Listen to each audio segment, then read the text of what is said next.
আজকে আবু সাঈদের কথা মনে পড়ছে আমাদের, যে আবু সাঈদের ছবি বাংলাদেশের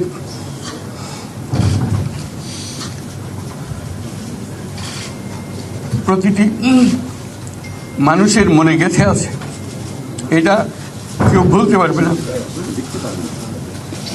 কি অবিশ্বাস্য একটা সাহসী যুবক, বন্দুকের সামনে দাঁড়িয়ে আছে, এবং তারপরে থেকে কোনো যুবক, কোনো যুবতী আর হার মানে নাই, সামনে গিয়ে আছে এবং বলছি যত গুলি মারো, মারতে পারো, আমরা আছি। তো যার কারণে এটা সারা বাংলাদেশ জুড়ে এই আন্দোলন ছড়িয়ে গেছে, এবং যার কারণে বাংলাদেশ এই দ্বিতীয়বার স্বাধীনতা অর্জন করলো।